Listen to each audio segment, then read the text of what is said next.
Before we get started, I've linked to two different videos in the links section, and one of them, pick whichever one you want, will be required viewing before you proceed. You know, I could have taken the time to say what they said, but I refuse to waste my time and just point the finger and say, watch one of them and what they said. Of course, one of them is actually has the little cutesy animations to it, so I guess it depends on how infantile you are when it comes to which one you pick to watch. Let's go back to pawn shops here real quick. Again, just like I said before, this is a small-scale demonstration. But let's demonstrate how this concept works with a bank. Not that I haven't already done it already, it just went over your fuzzy head.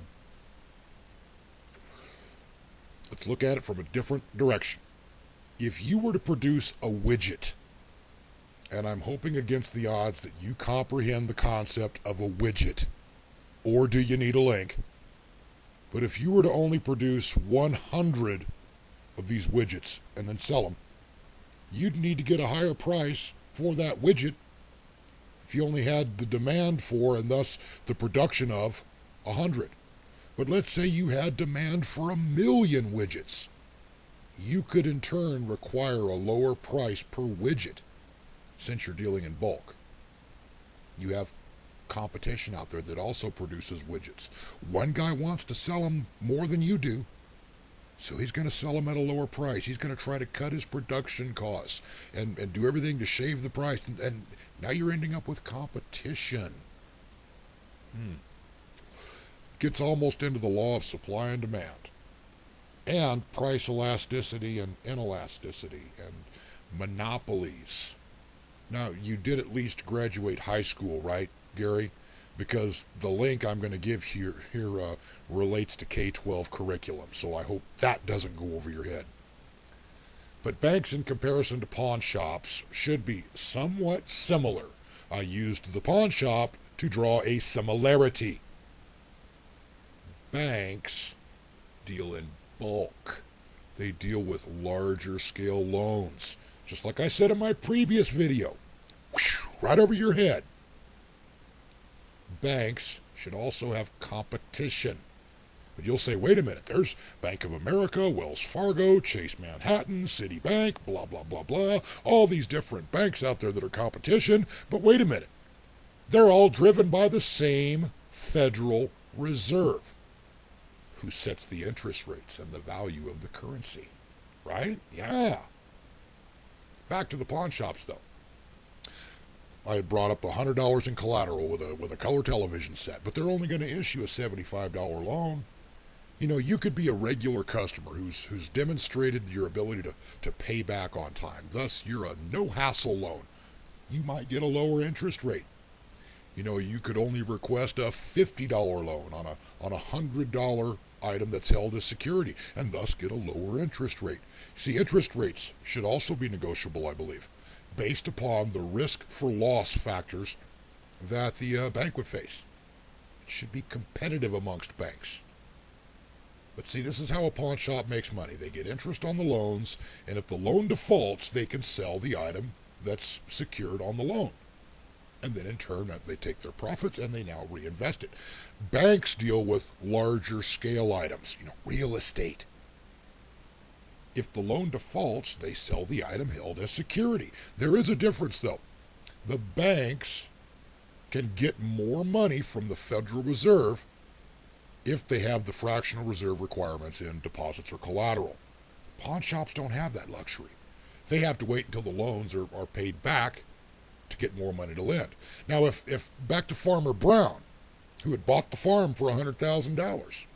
Now, let's say he has $50,000 of that already paid off. Well, that money, the $50,000 that he paid back, doesn't have to sit in a vault like you try to make other people believe I'm saying. That is not what I said at all. That makes you a liar. It could and should go out in new loans, not sit in a vault somewhere. Remember, the bank holds $100,000 in security, and that covers the $50,000 still owed by Farmer Brown, and the $50,000 that's now sent out in the new loan. That's also backed up by security. The point is, there should always be some form of security behind a loan. And likewise, there should also be some form of security to back up the money itself. You completely minimalize, or should I say trivialize, the concept of fractional reserve banking as we see it done today. 10%. 10% is all the reserve that is required in relation to deposits and notes. The current method is just a means of theft, legal theft. When it comes to the fractional reserve, you completely overlooked and completely bypassed and danced around the issues of compounded, the way the banks compound the fractional reserve and send out money based on nothing. You see, it's the limitations that I'm concerned with. To what extent can they use a fractional reserve system? I say it should be backed up by something at all times. It's the limitations I'm concerned with, so get that through your head. Do I need to ring a little bell and say, this is a key point, Gary, the limitations? And again, the federal government does not print money, like you say. The Federal Reserve does. And the Federal Reserve is a private bank. Get that through your head. And when it relates to FDIC insurance, the rates are now up to $250,000. They were at $100,000, but they're at $250,000 now. But it's insured with paper, more Federal Reserve notes. A bank can completely fail. The U.S. issues a promissory note or a bond to the Federal Reserve. They turn around and print more money, and they pay the insurance. Of course, they're going to do that. Just it's more paper. But those with larger than $250,000 deposits lose. Not that I'm in that position, or not that I think you are either, but some people are. And by the way, FDIC insurance is based upon the good faith and credit of the United States. Now, you're an atheist. Faith. Good faith and credit. Faith is the belief in something you don't have any logical proof of. And credit, shouldn't that be based upon a track record and the ability to pay back something, backed by security? So you could pitch your good faith and credit right out the window because it's only as good as the paper it's printed on. Relating to certificates of deposit. The challenge to you, here it is, challenge.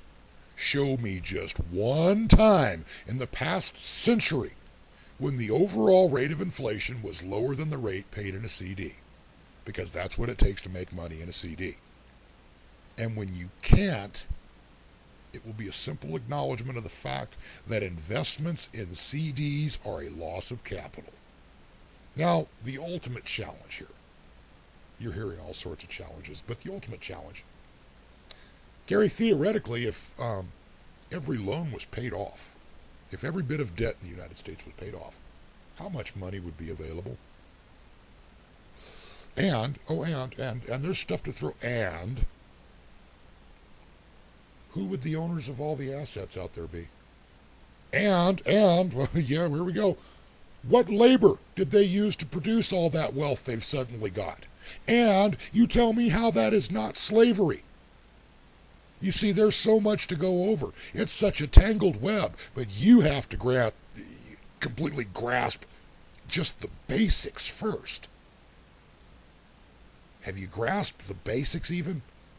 When it comes to investments, I think people are better off investing in lead, literally. You could look at gold and silver trends, okay? Or for Christ's sake, invest in fucking aluminum. I don't care. The point is that you should at least break even.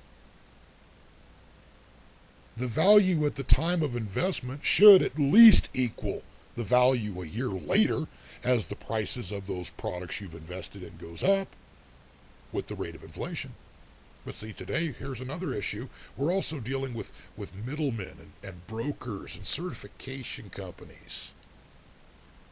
When you're dealing with the overall wealth, the wealth thieves out there, as I'll call them, and the institution that obligates us to use them, well, that's a completely different topic.